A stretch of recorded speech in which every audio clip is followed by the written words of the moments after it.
Telugu cinema రంగంలో ప్రకాశం జిల్లా నుంచి ఎందరో సినీ దిగ్గజాలు అలామతల్లికి అంకితమై ఒక భానుమతి, రామానాయుడు, గిరిబాబు గారు ఇలా ఎందరో తెలుగు కళామతల్లి ముద్దుబిడ్డలుగా విలసిల్లగా అందులో ప్రముఖులు మన ప్రకాశం జిల్లా రాసినటువంటి గిరిబాబు గారితో ఇప్పుడు మనం వాటితో మనసులోని మాటని పంచుకుంటాం.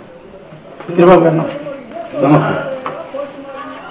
సార్, అసలు ఎర్రా శేషారావు గారు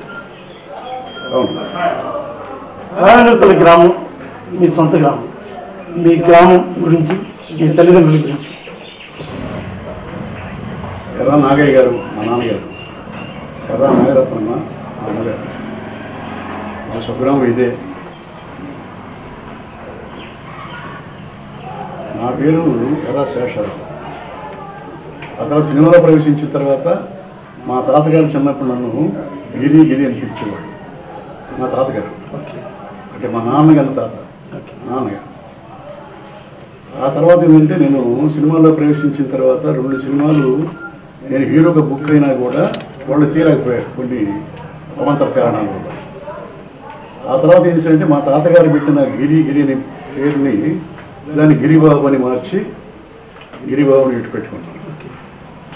ఆ గిరిబాబే ఆ తర్వాత ఫస్ట్ పిక్చర్లో సక్సెస్ అయ్యింది. అక్కడి నుంచి ఈ 45 years కంటిన్యూ అవుతా ఉంది. సరే, సినిమా రంగానికి ముందు మీరు ఏం చేశారు? సినిమా రంగానికి ముందు ఇక్కడ చదువుకున్నాం, ఎలిమెంటరీ స్కూల్లో చదువుకున్నాం. ఆ తర్వాత మెట్రికులేషన్ పాస్ అయ్యాం. ఆ తర్వాత గుంటూరు వెళ్ళి పిఎస్సి, ఆ తర్వాత ఒంగోలులో కూడా చదివాను. చదివిన కూడా చిన్నప్పటి నుంచి నాకేంటంటే సినిమాలో వ్యామోహం. మా ఊళ్ళో టూరింగ్ టెంట్లు ఉండేవి. మా చిన్నప్పటి నుంచి ప్రతిరోజు సినిమా చూసేవాడిని. నాగేశ్వరరావు గారు, రామారావు గారు అంటే పిచ్చి అభిమానం. అలా కమెడియన్స్కి వచ్చేసే రమణారెడ్డి గారు, రేలం గారు, ఘంటసాల గారు అంటే గాయకుడిగా ఆయన మెమరబుల్. కాకుండా నేను చిన్నప్పటి నుంచి రామారావు గారు, నాగేశ్వరరావు గారు రాకముందు సినిమాలు కూడా చూసే ఇక్కడ. ఇది అంతకుముందు పూర్వులు కన్నమ్మ, అద్దెంకి శ్రీరామూర్తి, చిత్తూరు నాగయ్య, నారాయణరావు, రామశర్మలు చాలా మంది ఉన్నారు కదా, వేముడు గగ్గయ్య గారు. ఆ సినిమాలు మొత్తం చూసేవాడిని. ఆ తర్వాత రామారావు గారు, నాగేశ్వరరావు వచ్చారు. వచ్చిన తర్వాత ఇన్స్పిరేషన్ చిన్నప్పటి నుంచి ఏంటంటే బాల్యం నుంచే సినిమాల్లో నేను నటించాలి అని కోరిక ప్రబలంగా ఈ నాటక రంగం వైపు, కళారంగం వైపు మీకు రావడం మీ పూర్వీకులు కాబట్టి ఏమీ లేదు. పూర్వీకులు ఎవరు లేరు నాటక రంగంలో. నేను ఈ సినిమాలో ప్రవేశించాలనే ఉద్దేశంతోనే కాలేజీలో కూడా నాటకాల్లో ప్రవేశించాను. కాలేజీ నాటకాలు. అక్కడి నుంచి కాలేజీ చదువులు అయిపోయిన తర్వాత రావేంతలు వచ్చి కళాప్రభను నాట్య మండలి అని చెప్పి సంస్థ స్థాపించి మా స్నేహితులందరితో కలిసి నాటకాలు వేయటం మొదలుపెట్టాను. నాటకాలు చాలా నాటకాలు వేసాను. హిస్టారికల్స్, సోషల్, జానపదాలు ఇంత మొత్తం నాటకాలు వేసేవాళ్ళం. 2 నెలలు 3 నెలలకు ఒక నాటకం అట్లా వేసుకుంటూ ఆ తర్వాత ఏంటంటే గిరిబాబు బాగానే ఉంటాడు, నాటకాల్లో కూడా బాగానే చేస్తున్నాడు, సినిమాల్లో ప్రవేశించకూడదా అని చెప్పి కొంతమంది ప్రోద్బలం, అంటే ఒంగోలులో నా మిత్రులు కూడా ఉన్నారు. అప్పుడు మనకేంటంటే అసలు సినిమాల్లో ప్రవేశించాలంటే సామాన్య విషయం కాదు. అక్కడ ఎవరో మనకు తెలిసిన వాళ్ళు ఉండాలి, మన ప్రోత్సహించేవాడు ఉండాలి, ఎంకరేజ్ చేసేవాళ్ళు ఉండాలి. మనకి ఎవరూ లేరు ఆధారం మద్రాసు పోయి ట్రై చేయాలంటే, అంతే కదా. అంతే. అలా లేనప్పుడు మనం ఆశ ఉంది, కోరిక ఉంది, బట్ మనం పోవడానికి అవకాశాలు లేవు. కాకుండా ఏంటంటే మన మధ్యతరగతి కుటుంబం, చిన్న కుటుంబం. మా అమ్మ నాన్నకి నేను ఒక్కడినే, నో సిస్టర్స్, నో బ్రదర్స్. చదువు కుంటుపడింది. ఇది సినిమా వ్యామోహంతో. నేనేదో డాక్టర్లో, ఇంజనీర్లో కావాలనుకున్న తల్లిదండ్రుల కోరిక అయిపోయింది. ఆ తర్వాత సినిమా వ్యామోహంతో మనం అక్కడ పోవాలంటే కష్టం. కాకుండా మన మధ్యతరగతి కుటుంబం, చిన్న కుటుంబం, అక్కడికి పోయి నేను డబ్బులు పెట్టుకొని సాధించాలంటే చాలా కష్టం. అప్పటికే నాకు మ్యారేజ్ అయిపోయింది. 3 పిల్లలు, రఘుబాబు, బోసుబాబు, మాధవి. ఇంత సంసారాన్ని పెట్టుకొని మన మధ్యతరగతి కుటుంబం, చిన్న కుటుంబం, అంటే ఆస్తిపాస్తుడు విపరీతంగా ఉన్న కుటుంబం కాదు. అక్కడికి పోయి ముగ్గురి పిల్లలు వదిలిపెట్టి, భార్య వదిలిపెట్టి, అమ్మ నాన్న వదిలిపెట్టి నేను పోయి ప్రయత్నిస్తే ఎంత మూర్ఖంగా ఉంటుంది, ఎవరో మనకు ఆధారం లేదు అక్కడ అని యోచించారు. ఆ తర్వాత ఏంటంటే కొత్త వాళ్ళు కావాలని చెప్పి అనౌన్స్మెంట్, ఇది సినిమా కొత్త సినిమాలు తీస్తున్నామని. అప్పుడు మిత్రుల ప్రోత్సాహంతో నా ఫోటోలు పంపించడం జరిగింది సినిమాలోకి. అది విచిత్రం ఏంటంటే అందరూ ఏమని చెప్తున్నారు, నువ్వు పనికొస్తావు సినిమాలోకి, బాగా నటిస్తున్నావు అని చెప్పి అన్నా మనకి అది ఆధారం లేదు కాబట్టి మనం మానేసాం. ఆ తర్వాత ఈ ఫోటోలు పంపించిన తర్వాత వాళ్ళ ఇంటర్వ్యూ మీలాగా. విచిత్రం ఏంటంటే అక్కడ పోవడం హీరో ఇంటర్వ్యూలో ఫస్ట్ టైం ధైర్య సాహస్య లక్ష్మి జానపదం. అక్కడ పోయిన తర్వాత వాళ్ళు ఏంటి పార్ట్నర్స్ విజేతాలు వచ్చి సినిమా తీయలేకపోయారు. ఆ తర్వాత రెండో సినిమా ఏం చేయాలా, పరుగు పోయింది, పేపర్లో పడినాయి పేర్లు, ఊళ్ళోకి వద్దామంటే వెళ్ళిపోయాడు, మొహం జరదు, ఏం చేయాలి అర్థం కాక అక్కడే ఉండేవాడి. అక్కడ నాటకాలు వేశారు, ఇక్కడ మద్రాసులో నాటకాలు వేశారు. ఆ తర్వాత జీవలక్ష్మి గారు ఒక తప్పటడుగునే సినిమా ఆవిడ మొదలుపెట్టింది. ఆ సినిమాలో నన్ను పిలిచారు, నన్ను మళ్ళీ హీరో. అప్పుడు కాన్ఫిడెన్స్ పెరిగింది. ఇది ఎక్కడికి పోయినా కూడా నన్ను హీరో అంటే నేను పనికి వస్తాను, నేను బాగుంటాను హీరో అనేది మనకి ఫిట్. ఆ నెక్స్ట్ ఏంటి, ఆవిడ తీరపోయింది. మూడో సినిమా స్వర్గానికి నిలిచిన ఎస్పీ రాజు గారు, ఆయన మళ్ళీ కొత్తవాడుగా ఉన్నాడు. మళ్ళీ ఫోటోలు పంపించాం, మళ్ళీ ఇంటర్వ్యూ, మళ్ళీ హీరో. ఆయన 6 రీడ్ తీశాడు. 6 రీడ్ తీసిన తర్వాత ఆయన తీయలేకపోయాడు, ఆర్థిక మాంద్యం అంటారు. అప్పుడు ఇంటికి వచ్చాం, ఇక లాభం లేదు, ఇక్కడ ఉండలేం మనం. కాకుండా అప్పుడు ఏంటంటే కొంచెం దెబ్బతిన్నాను. ఇక్కడ బట్టల షాప్ పెట్టి దెబ్బతిన్నాను. ఉన్న పొలాలు కూడా అమ్ముకున్నాను. దారుణమైన పరిస్థితికి వచ్చా, దారుణమైన పరిస్థితి. ఆ టైంలో 73లో అత్తూరు పూర్ణచంద్రరావు గారిని కొత్తవాడు కావాలని చెప్పి ఆయన అనౌన్స్మెంట్ ఇచ్చారు. నేను పోవడానికి ఇష్టం లేదు, ఎందుకంటే ఈ పరిస్థితులు ఎక్కడో బండి బజార్లో 100 మంది ఉంటారు, ఎక్కడో రానంతలో నా కోసం పంపిస్తారని చెప్పి డౌట్. ఎందుకంటే అంతకుముందు 4 సంవత్సరాలు 5 సంవత్సరాలు ఇబ్బంది పడ్డాను. ఒక ప్రోగ్రాం మీద బలవంతం మీద మన మిత్రులు ప్రోత్సాహంతో వెళ్ళిన తర్వాత సెలెక్ట్ చేశారు. ఓ 40 రోజుల్లో సినిమా అయిపోయింది. జగమే మాయ. ఆ సినిమా కాకముందే, రిలీజ్ కాకముందే 7 సినిమాల్లో బుకింగ్లు వచ్చినాయి. ఇది ఫస్ట్ టైం, ఎవరికి రాలా ఇండస్ట్రీలో. 7 సినిమా చూసి దాని రిజల్ట్ బట్టి అదృష్టాలు అన్ని చూసి ఆ సినిమా హిట్ అయితే సినిమాలో బాగుండాలా అని చెప్పి అనుకుంటే ఇస్తాయి. నాకు 7 సినిమా రిలీజ్ కాకముందే సెండ్ చేశారు. అది ఎవరితోటి, చరణ్తోటి, అఖిల నాగేశ్వర గారితో, ఎన్టీ రామారావు తోటి, మహామహంతో సినిమాలు. ఆ తర్వాత విషయం ఏమో తెలిసిందే. అక్కడి నుంచి పరంపర 45 సంవత్సరాలు, 46వ సంవత్సరం జరుగుతూనే ఉంది. ఆ తర్వాత ఇండస్ట్రీకి వచ్చిన తర్వాత, ఇండస్ట్రీలో ఎంటర్ అయిన తర్వాత నేను ప్రొడ్యూసర్ అయ్యా. ఎప్పుడు 76. ఆ తర్వాత సినిమా కలిసింది. ఆ తర్వాత చాలా సినిమాలు మెరుగుదాడి, రంగాలు, ఇట్లాంటి సినిమాలు నేనే కథ, నేనే డైరెక్షన్, నేనే ప్రొడ్యూసింది. అలా చరిత్ర. సినిమాలో ఎటువంటి ఇది లేకుండా, ఎటువంటి మనకి రికమెండేషన్ అంటే కానీ అసలు ఆ ప్రపంచం ఎలా ఉంటుందో తెలియని పరిస్థితుల్లో సాహసోపేతంగా మీరు మొదటి అడుగు వేశారు. మొట్టమొదటి చెన్నై దిగగానే మీకేమనిపించింది? విచిత్రమైన ప్రపంచం కదా చిత్ర పరిశ్రమ. ఎప్పుడైతే ఇంటర్వ్యూ ఇచ్చారో ఇంటర్వ్యూలో ఇంకో చిన్న వేషం ఇస్తారనుకుంటాం. ఇది 2 సెల్లో 3 సెల్లో ఒక వేషం ఇస్తారనుకుంటాం. పోయిన తర్వాత మన ఇంటర్వ్యూలో హీరో అన్నారు, ఎగ్జామ్ హీరో అయిన తర్వాత మనకు అది విచిత్రంగా ఉంటుంది కదా. ఆ ఫీలింగ్, కాన్ఫిడెన్స్ వచ్చింది. ఆ తర్వాత అది తీయలేకపోవడం చెప్పే కదా. ఆ తర్వాత మళ్ళీ స్ట్రగుల్ అయ్యా, 4 సంవత్సరాలు స్ట్రగుల్ అయ్యా, మామూలు కాదు. సార్ మీరు సినిమా ఇండస్ట్రీలో స్ట్రగుల్ అయ్యి ఈ ఊరు వచ్చేసారు. అప్పుడు ఈ ఊరిలో మీతో పాటు మీరు నాటకాలు వేశారు, తోటి కళాకారులు కానీ ఫ్రెండ్స్ అది కొంచెం యూజ్ఫుల్. మిమ్మల్ని ఎలా చేశారు? ఇది లోక సహజం, లోక సహజం అది న్యాచురల్. ఇది అట్లాంటి పరిస్థితుల్లో ఎందుకు వీడు పోవడం, ఎందుకు ఆ మద్రాసులో ట్రై చేయడం, ఎందుకు ముగ్గురు పిల్లల్ని పెట్టుకొని, భార్యని పెట్టుకొని, అసలు పెట్టుకొని వీళ్ళు అవసరమై తనకి అని విమర్శలు ఎక్కడ ఎంచుకుంటాయి, డిఫరెంట్గా ఉంటాయి. ఎవరో నా ఆప్త మిత్రులు అలాంటి వాళ్ళు ఉంటారు చూడు, కొంతమంది ఉంటారు, వాళ్ళు సానుభూతి చూపిస్తారు, ఇట్లా అయిపోయాడని బాధపడతారు నాతో పాటు. అది సహజం. బాగా ఆర్థికంగా ఇబ్బంది పడ్డ సందర్భం బాగా ఆర్థికంగా ఇబ్బంది పడ్డా. ఇది అక్కడి నుంచి వచ్చిన తర్వాత ఇక్కడ షాప్ ఇబ్బంది చేసిన తర్వాత ఆర్థికంగా చాలా ఇబ్బంది పడ్డారు. మామూలు ఇబ్బంది కాదు, బాగా ఆర్థికంగా ఇబ్బంది పడ్డారు. సినిమా ఇండస్ట్రీకి మన తగవని కూడా ఇచ్చారు. మళ్ళీ మిమ్మల్ని ఎంకరేజ్ చేసి పంపించడం కొంతమంది ఎవరో ఒకరు ఉంటారు. అలాంటి వాళ్ళు రాజనీతుల్లో మీ ఫ్రెండ్ ఎవరు? రాజనీతులు ఎంకరేజ్ చేసిన వాళ్ళు ఇంకో వాడు రకయ్య అనే ఒక్కడు ఉన్నాడు. వాడు మా కొద్దికి బొంగోడు నాగేశ్వరంలో ఉన్నాడు. అలాంటి వాళ్ళు రాజనీతి వాళ్ళు అప్పుడు సమకాలికులు వీళ్ళు.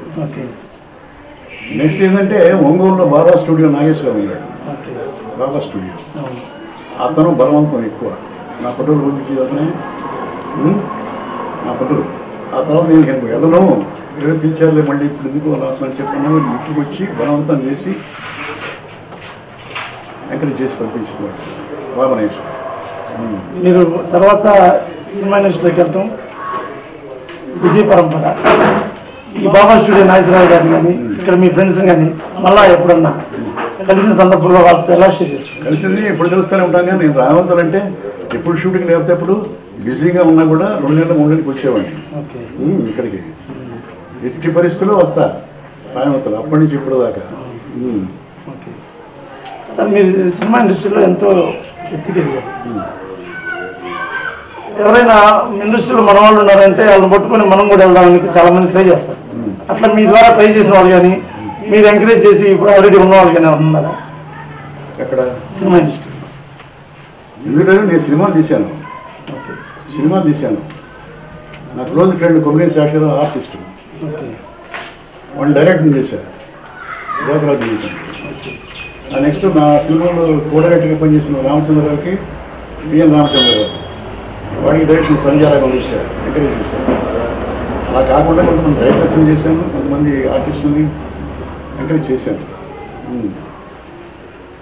సినిమా ఇండస్ట్రీలో ప్రకాశం జిల్లాకి సినిమా ఇండస్ట్రీకి ఉన్నటువంటి అనుబంధాన్ని మహానటి భానుమతి సార్ రామచంద్ర, మన రామనాయుడు గారు, ఆయన స్టార్ వాడు కదా, Guinness book of world records కూడా అన్ని సినిమాలు తీసినప్పుడు ఎవరు లేడు. వాళ్ళ కొడుకు వెంకటేష్, సురేష్, ఇప్పుడు రాణా కూడా వచ్చాడు, బి గోపాల్ ఉన్నాడు పెద్ద డైరెక్టర్. ఆ తర్వాత మాధవ రంగారావు మేము ఎంకరేజ్ చేసిన వాడే. ఈ చైర్మన్ చరణంలో నేను ఎంకరేజ్ చేసి చైర్మన్ చరణ్ అయ్యాను. తర్వాత కూడా కొన్ని సినిమాలు, నా సొంత సినిమాల్లో కూడా ముద్దు ముచ్చట, దేవతా దీవించడంలో కూడా వేషాలు ఇచ్చారు. ఏది వాడు ఫస్ట్ పిక్చర్ యువతరం కదండి ప్రొడ్యూసర్గా ఉంటే మన ఆఫీస్లోనే ట్రీట్మెంట్ మా డిస్కషన్ అంతా చేసేవాడు. అట్లా నారాయణ వెంకటేశ్వరరావు ఉన్నాడు. ఇదంతా మన ఒంగోలు సంబంధించిన వాళ్ళే కదా. ఇప్పుడు గోపిచంద్రు, టీ కృష్ణ, పూర్వం ఇప్పుడు వాసంతి, తిమ్మసముద్రం, కర్మది కాంచన, శేషార్ ఆంజనేయులు కూడా ఎంతో అంటారు. మరి మన జిల్లాని సినిమా రంగానికి ప్రకాశం జిల్లా మంచి కళామతలిగా మంచి బిడ్డలు కాకుండా నాటకాల్లో కూడా చాలా పేరు ప్రతిష్ట సంపాదించిన మన ప్రకాశం జిల్లాలో ఉన్నారు. సినిమా ఇండస్ట్రీకి వెళ్ళిన తర్వాత మీ మొట్టమొదటి సంపాదన ఎంత మీరు పారితోషికం తీసుకున్నారు, దాన్ని ఏ విధంగా చేసి? ఫస్ట్ నేను మొండే ముఖం ఆ సినిమాలో సునందిని, కే విజయ, కొత్తవాడ, విజయలలిత, చిత్తూరు నాగయ్య గారు, రాజబాబు ఓల్డ్ ఆర్టిస్టులు. మాకు ఇచ్చింది 2500 రెమ్యునరేషన్. ఆ 2500 రెమ్యునరేషన్ చేశారంటే రామచంద్రరావు గారు గాజులు చేయించి, బంగారు గాజులు మొండమోహన్ మిస్సెస్కి, మా మిస్సెస్కి అప్పుడు ఎలా తెలియాలి? బ్రహ్మాండం ఫీల్ కదా. కాకుండా రిలీజ్ కాక ముందే 7 సినిమాలు వచ్చినాయి. ఫుల్ బిజీ అయిపోయాను. రాత్రి కూడా పని చేశాను. సినిమా సినిమా ఇండస్ట్రీ కాకముందే మ్యారేజ్ పిల్లలు కూడా పిల్లలు తీసుకొని మనం అక్కడికి అసలు అవుతుందో కాదో కానీ పరిశ్రమ వైపు ఏదైనా పని చేసుకున్నాం. సినిమా రిలీజ్ కాలేదు. ఈలోపల 7 సినిమాలు వచ్చినాయి.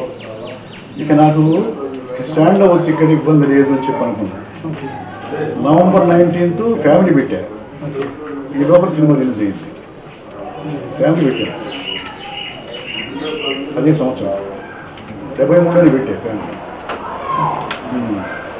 సినిమా ఇండస్ట్రీలో అప్పుడు అప్కమింగ్ వాళ్ళకి కొంచెం ఇబ్బందులు గురి చేయటం, ఒత్తిడి చేయటాలు లేదా కొంచెం తక్కువగా చెప్తారు. అలాంటి పరిస్థితుల్లో అమ్మాదాలు ఎక్కువగా ఉంటాయంట. నాకేం జరగలేదు. ఎగ్జామ్ హీరో నాకేం జరగదు. ఎందుకంటే ఫుల్ బిజీ ఆర్టిస్ట్ని నెంబర్ ఆఫ్ చేసేది కంటిన్యూస్గా చేసేవాడిని. అందువల్ల ఏంటంటే మనకి ఎవరిని కించపరచడం కానీ, ఇబ్బంది పెట్టడం కానీ, షూటింగ్ లేటింగ్ అవ్వడం కానీ, పరుషంగా మాట్లాడటం కానీ, సినిమా టెక్నీషియన్ కానీ అది ఎప్పుడు చేయలేదు. అందువల్ల మనం అప్పటి నుంచి ఇప్పుడు దాకా అభిమానిస్తానే ఉన్నారు చిత్ర పరిశ్రమ. సార్ ఇప్పుడు సావిత్రి గారితో మీకు ఉన్న అనుబంధాలు ఉంది? సావిత్రి గారు నాకు తల్లి వేశారు. ఒక గమ్మత్ ఏంటంటే ఒకే రోజు అనగనగో తండ్రిలో గుమ్మడి గారి తండ్రి సావిత్రి గారి తల్లి వాహిని స్టూడియోలో మార్నింగ్ 9 నుంచి 1 గంట దాకా మన తల్లి తండ్రి సావిత్రి గారు గుమ్మడి గారు. అదే స్టూడియోలో మధ్యాహ్నం జ్యోతిలక్ష్మి అనే సినిమాలో నా భార్య. జ్యోతిలక్ష్మి అనే సినిమాలో ఎలా ఒకే రోజు ఆ షూటింగ్లో మైండ్ సెట్ ఎలా? మీరు మైండ్ సెట్ అంటే ఆర్టిస్ట్ కాబట్టి ఆటోమేటిక్ ఫ్లెక్సిబిలిటీ ఉంటుంది. ఆటోమేటిక్గా ఏంటంటే అటు మర్చుకుంటాం.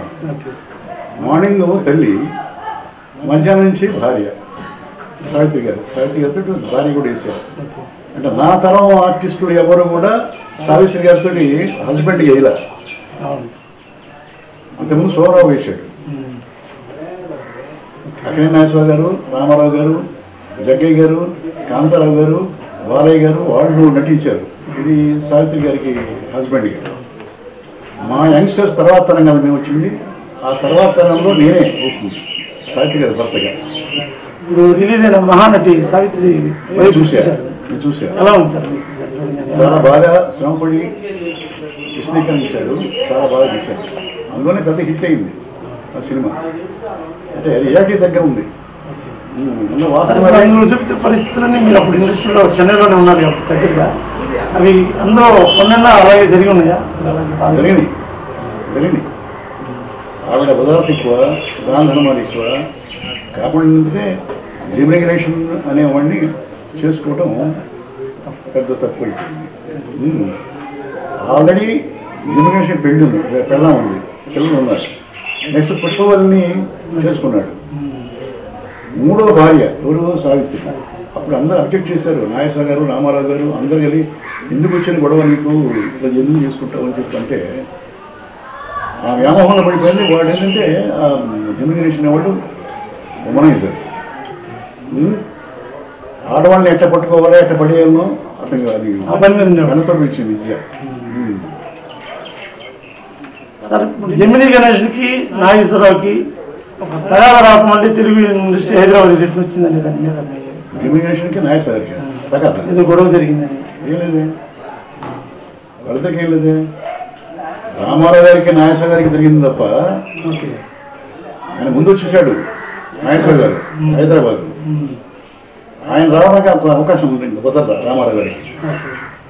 అందువల్ల ఏంటంటే ఆయన ముందు వచ్చాడు కాబట్టి ఆయన ముందు పోయాడు అని చెప్పని ఆయన బాధ, ఆయన రాలేదని చెప్పి ఈయన బాధ తప్ప అది అందమైన బాధ తప్ప కష్టతో కార్పొరేట్ ఉన్న బాధలు కాదు. సార్ సినిమా ఇండస్ట్రీలో అప్పుడు కాలం చిన్న ఆర్టిస్ట్ని తక్కువగా పెట్టడం, పెద్ద ఆర్టిస్ట్ని గొప్పగా పెట్టడం అలాంటి పరిస్థితులు నేను చెప్పేది ఎప్పుడు అవి ఉంటాయి. పెద్ద ఆర్టిస్ట్ని పెద్దగానే చూస్తారు, చిన్న ఆర్టిస్ట్ని చిన్నగానే చూస్తారు. కానీ మాకు ఆ ప్రభావం తటస్థించాలి. ఎందుకంటే మేము పెద్ద ఆర్టిస్టులు, చిన్న ఆర్టిస్టులు. అర్థమైందా? మేము అవసరమైన ఆర్టిస్టులు. అప్పటి నుంచి ఇప్పుడు దాకా అలాంటి అవమానాలు ఏమీ జరగలేదు. అంటే నేను గర్వంగా చెప్పడం కాదు, వాస్తవం చెప్తున్నా. అప్పటి నుంచి ఇప్పుడు దాకా నాకు ఎలాంటి అవమానాలు జరగలేదు. సినిమా ఇండస్ట్రీలో వెళ్ళిన తర్వాత బాగా ఆత్మీయంగా మనసు పంచుకునే స్నేహితులు ఎవరున్నారు? మోహన్ బాబు, మురళీమోహన్, శరత్ బాబు, రంగనాథ్. మేము 5 చాలా క్లోజ్గా ఉండేవాళ్ళం. ఇలా మీ 5గురిలో మోహన్ బాబు కొంచెం ఎక్కువ అగ్రెసివ్గా ఉంటారు. మోహన్ బాబు ఇప్పుడు కేసరయ్య స్కూల్లో డ్రిల్ మాస్టర్గా పనిచేసేవాడు. మేము సినిమాలో ట్రై చేస్తున్నాం. అప్పుడు మేము ఇద్దరు రూమ్మేట్స్ కూడా. మోహన్ బాబు నేను రూమ్మేట్స్. ఆ తర్వాత 73లో నేను బ్రేక్ వచ్చింది, 75లో అతను బ్రేక్ వచ్చింది. సొంతనాలు. సరే అప్పటి నుంచి ఎప్పుడు ఆత్మీయమే, ఎప్పుడు కలిసి ఉంటాం. కుటుంబాలు కూడా ఒకటే. మళ్ళీ మన కుటుంబం కానీ, మా కుటుంబం కానీ, మా కుటుంబం కానీ. మీరు సినిమాలు తీశారు సార్, మీ ఏ బ్రాండ్? జైభేరి నాది, వ్యాపార దీవించండి, శ్రమకర్జన. ఆ తర్వాత మురళీమోహన్ స్టార్ట్ చేశాడు. చేసి నేను కూడా పెట్టుకుంటాను జైభేరి అన్నాడు. ఇద్దరు ఫ్రెండ్స్ కదా, ఒక సినిమాలో వచ్చాను. పెట్టుకుంటాను, మీ బ్యానర్లోనే తీస్తాను. మా బ్యానర్లో కాదు, అవి సెపరేట్ కదా. అప్పుడు జైభేరి ఇచ్చారు. ఆ జైభేరి తోటి నేను 11 సినిమాలు నేను ఫైనలైజ్ చేసేవాడిని, సబ్జెక్ట్ దగ్గర నుంచి మొత్తం. మురళీమోహన్ గారి నా ఆధ్వర్యం ఉండేది అక్కడ. ఆ నెక్స్ట్ అంటే రియల్ ఎస్టేట్కి, బిజినెస్కి కూడా జైభేరి పెట్టుకున్నాడు. Super success. సక్సెస్ అయింది కదా సార్. జైభేరి మళ్ళీ మన చేతిలో మిస్ అయిందని నేనేం ఫీల్ కాను. మరి ఇంద్రజిత్ జైభేరి మీద తీసా. ఇప్పుడు చేయాలన్నా కూడా అబ్జెక్షన్ ఏం లేదు జైభేరి మీద. రోజుబాబు గారిని హీరో చేయాలనుకున్నాను, అది ఎందుకని చేసా కదా సినిమాతో అట్లా ఆగిపోవాల్సి వచ్చింది. ఇంద్రజిత్ చేశా, బ్రహ్మాండ సినిమా. కొన్ని అవంతరాలు ఇండస్ట్రీలో జరిగిన వల్ల కావాలని కొలమసింహం పోబాయి. కొలమసింహం మన సినిమాలో ఒకేసారి మన ముందు రిలీజ్ కావాల్సింది. మన ఫస్ట్ కార్డు చూసి ముందు డేట్ ఇచ్చింది. దానివల్ల మీరు అది డిసప్పాయింట్ చేసింది. ఆ తర్వాత కౌబాయ్ కొత్త వాళ్ళు తీశాడు, చిరంజీవి తోటి సినిమా అయింది. ఆ తర్వాత అంటే మనం సగానికి నమ్మాం. 50 days పోయింది. ఆ తర్వాత 3-4 సినిమాలు చేశాడు. ప్రెసిడెంట్ గారు రోజు ఇప్పుడు సీరియల్స్ చేస్తున్నారు. సార్ రఘుబాబు గారు ఇంత ఇండస్ట్రీలో ఇంత సక్సెస్ అవుతారని మీకు చిన్నప్పుడు అనిపించింది? తెలియదు, ఆర్టిస్ట్ నాకు తెలియదు. ఆ తర్వాత వాళ్ళ ఫ్రెండ్స్ తోటి ప్రొడక్షన్ చేసేవాడు. మనకు సినిమా ప్రొడ్యూసర్గా ఆయన మొత్తం నిర్వహణ చేసేవాడు. ఆడికి కూడా ఇంట్రెస్ట్ లేదు సినిమాలో నటించాలని. ఆ తర్వాత ఏంటంటే ఫ్రెండ్స్తో కూర్చున్నప్పుడు సరదాగా మాట్లాడుకుంటే వాళ్ళు ఏమన్నారంటే, నువ్వు బ్రహ్మాండంగా కామెడీ చేస్తావు, ఎందుకు నువ్వు ట్రై చేయకూడదు సినిమాలు అని చెప్పినప్పుడు అప్పుడు సత్య విజయని బ్రహ్మంలో జాగ్రత్త సినిమా తీశాడు. దాంట్లో నలుగురు హీరోలో ఒక హీరో, దాంట్లో నేను విన్నాను. ఆ తర్వాత షిఫ్ట్ అయ్యాం హైదరాబాద్. షిఫ్ట్ అయిన తర్వాత టీవీ సీరియల్స్ వదిలిపెట్టాడు. మన నరేష్, విజయమల్ నరేష్ అంతా క్లాస్మేట్స్, వాళ్ళంతా కోరుకున్నాం ఇది యాక్ట్ చేయాలి. ఆ టీవీ సీరియల్స్ చేస్తుంటే మంచి పేరు వచ్చింది. ఆ పేరు వచ్చిన తర్వాత ఏం చేశారంటే వరాలలో ఇంట్రడ్యూస్ చేశారు.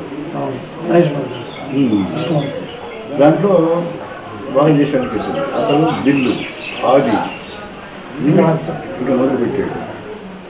కానీ ఈరోజు రఘుబాబు గారు లేని సినిమా లేదు దాదాపుగా.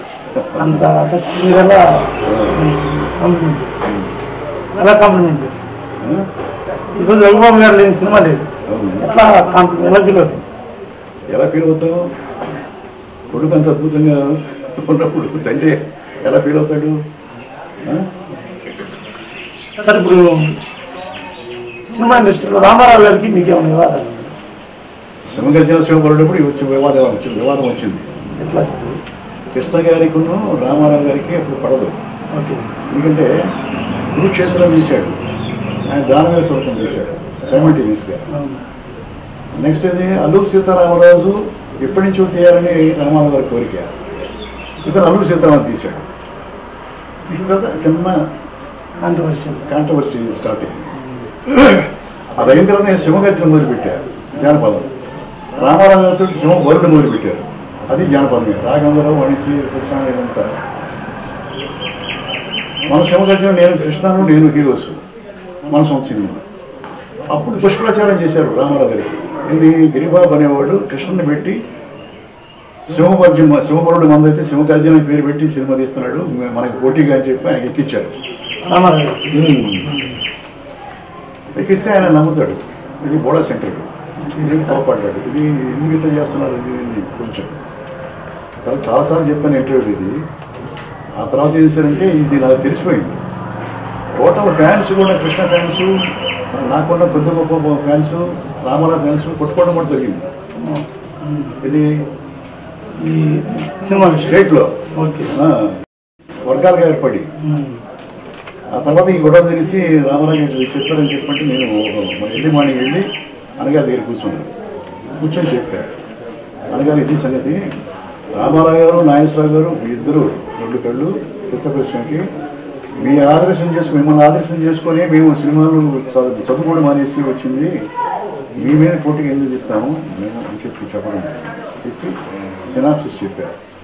ఆ కథ వేరి ఈ కథ వేరి నాన్నగారు అని చెప్పని చెప్తే ఆయన శభాష్ అన్నాడు, డోంట్ కాంప్రమైజ్. శంకరుడు శభాష్, don't compromise, happy with me అన్నాడు. తీసాను, సక్సెస్ అయింది. అది కొంచెం డిసప్పాయింట్ చేసింది శివబోడు. అనగా ఆయన కూడా మనిషి కదా, దేవుడు కదా. కాస్త ఆ తర్వాత మేము కలిసినప్పుడు కొంచెం నిష్ఠూరంగా ఉండేవాడు. ఆ తర్వాత ఎడిట్లో పార్టీ పెట్టాడు, మేము ముందు చేరింది తెలుగుదేశంలో. ఫస్ట్ చేరింది ఎవరు? సత్యనారాయణ, రాఘగోపాలరావు, నూతన ప్రసాద్, గిరిబాబు, మురళీమోహన్. ఈ ఐదుగురు చేరింది తెలుగుదేశం పార్టీలో. ఇండస్ట్రీలో ఎవరు చేరలా, అందరూ ఎత్తడా చేశారు మమ్మల్ని. ఎందుకంటే సార్ అదంటే నమ్మకం అంత తక్కువగా ఉంది. ఆయనకి ఏం రాజకీయాలు తెలుసు, పిల్లికి బెచ్చం పెట్టాడు, ఆయన ఎట్లా సీఎం అవుతాడు, రాజకీయాలు తెలియదు. మీరు ఆ చరిష్మాను ముందే గ్రహించారు సార్? డెఫినెట్గా. అప్పుడు 20 లక్షలు తీసుకుంటున్నాడండి. ఇది లాస్ట్ పిక్చర్ నా దేశం 20 లక్షలు. దిలీప్ కుమార్ ఈ 20 లక్షలు టాప్ నేషనల్ 20 లక్షలు పిల్లికి బెచ్చం పెట్టినోడైతే 20 లక్షలు ఇప్పుడు తీసుకుంటున్నది వదిలేసి జనానికి సేవ చేయాలనేందుకు ఎందుకు వచ్చాడు అన్న మా నమ్మకం. వచ్చాడు, వదిలేసాడుగా. రామారావు గారు, నాగేశ్వరరావు గారు, కృష్ణ గారు అంటున్నట్టు ముగ్గురులో మంచి మనసున్న నటులు అంటే ఎవరిని చెప్తారు? ముగ్గురు మంచి మనసు ఉన్నాడే. వాళ్ళ ముగ్గురులో ఒకళ్ళంటే? ముగ్గురులో ఒకళ్ళు చెప్పడం మీ కాంట్రవర్సీ మ్యాటర్ పెడతాను. ముగ్గురే. సోర్బాబు కూడా అంతే, కాంతారావు అంతే, జగ్గయ్య గారు అంతే. అందరూ మహానుభావులయ్యారు, మహానటులు. అది తీసుకుంటే రేణం గారు, రమణారెడ్డి, సూర్యకాంతాన్ని మించిన ఆర్టిస్టు ప్రపంచంలో రాదు. అది తీసుకుంటే అంజలిదేవి, సావిత్రి, జమున, ఎంతమంది ఆర్టిస్టులు. తమిళ వాళ్ళు కూడా ఇదే దిక్కు. అప్పుడు భానుమతి, అంజలి, జమున, సావిత్రి, తమిళ్లో కూడా వీళ్ళే హీరోయిన్స్. శివాజీకి, జమినీకి, మన ఎన్టీఆర్కి, అందరికీ హీరోయిన్స్ వీళ్ళు మనవాళ్ళే. ఇండస్ట్రీని ఇప్పుడు ఈ నటి తోటి అది ఈ నటుడితోటి నటించలేకపోయాను సందర్భం. అందరితో నటించగా ఒకరితో చేరకపోయాను. నేను ఎవరితోటి వదిలిపెట్టలా, అందరు ఆర్టిస్టులతో చేశారు.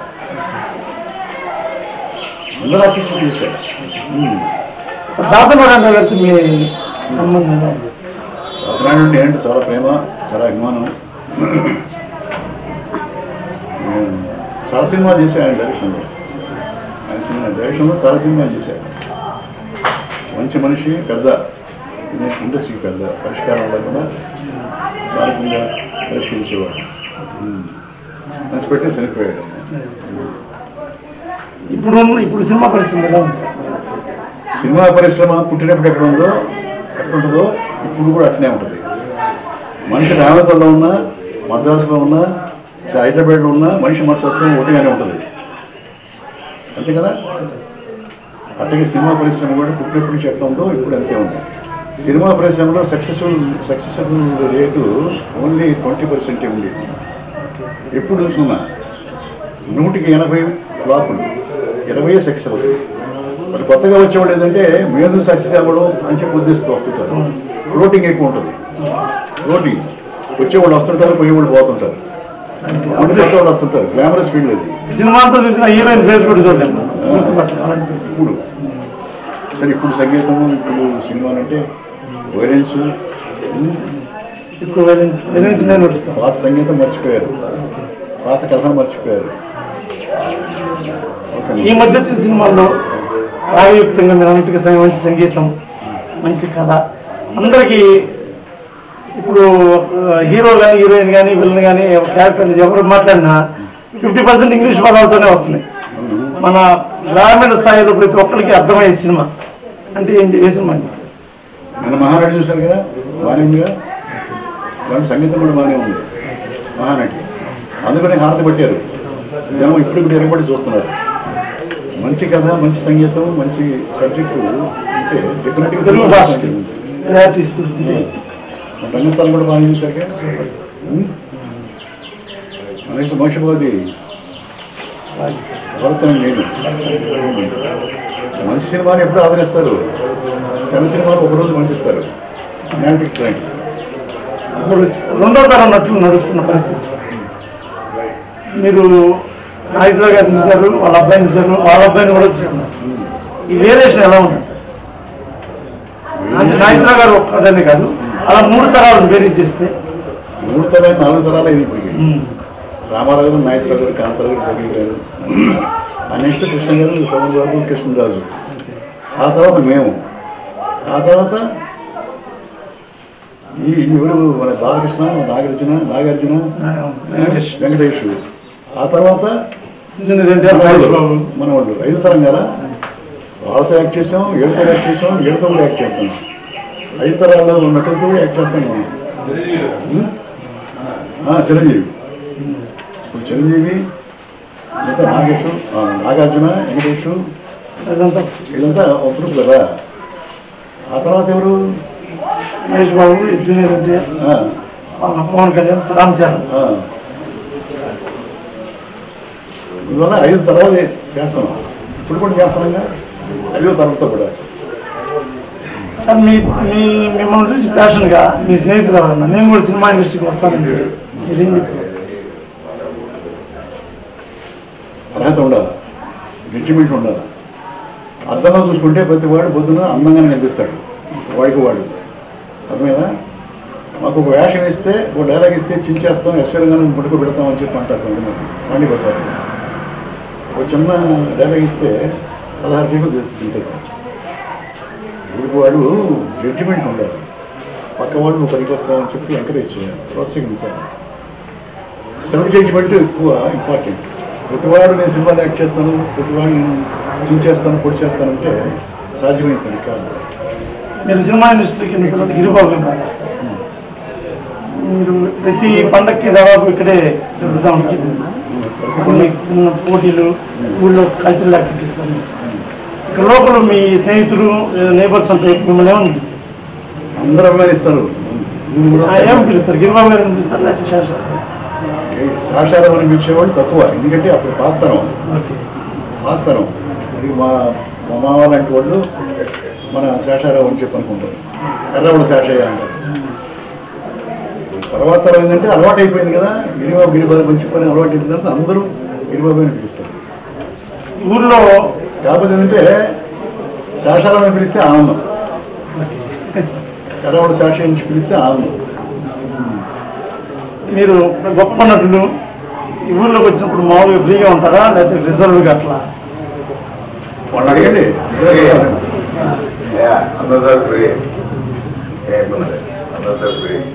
రిజర్వ్ కమిటీ ఇక్కడ ఎందుకు వస్తాను అసలు? నా ఊరి మీద, నా జనం మీద నా ప్రేమ, ఊరి మీద జనం మీద, అందుకని ఇక్కడికి వస్తా. ఇక్కడికి వచ్చినప్పుడు నేను ఆనందంగా ఉంటాను. అర్థమైందా? అక్కడ మా డ్యూటీ మాది, ఇది రాత్రి కూడా ఆ డ్యూటీ. ఇక్కడికి వస్తే రిలీఫ్, రీఛార్జింగ్. మన రఘుబాబు గారిని చూస్తే మీ బ్రదర్లా ఉంటారు. మీరు ఇప్పుడు కూడా ఒక కృష్ణ గారి కంటే ఇంకా యంగ్స్టర్గా కనపడతా ఉంటారు. సీక్రెట్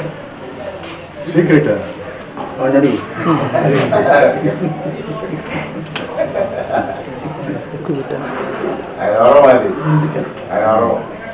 జీవితంలో మీకు అత్యంత బాధ కలిగినటువంటి మా మదర్ చనిపోవడం, మా అమ్మాయి భర్త చనిపోవడం, మా మిస్సెస్ రోజు మీ పని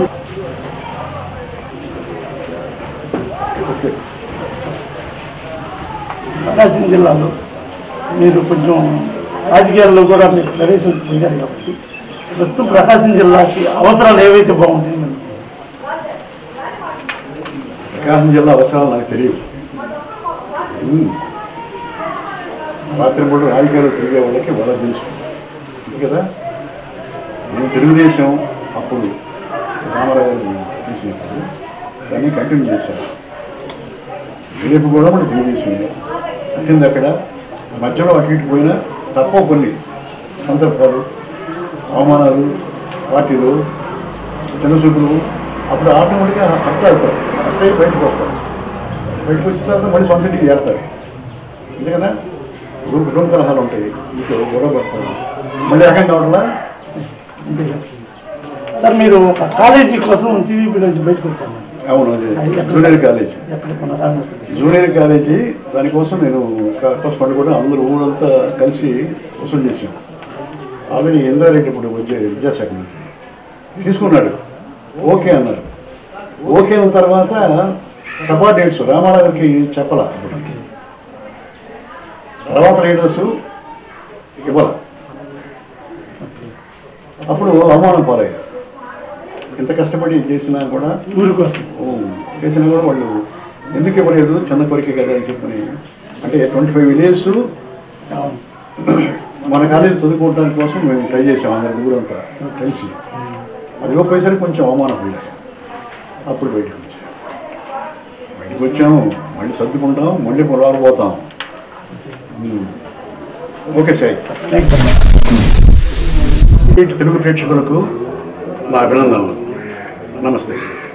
ఇది మన ప్రకాశం జిల్లాకు చెందిన సినీ దిగ్గజం, మంచి మనసున్న మన గిరిబాబు గారితో ప్రత్యేక ఇంటర్వ్యూ. మనకి ఇష్టం మళ్ళీ కలుద్దాం. ప్రతి క్షణం ప్రజల కోసం, టీవీ మీకోసం.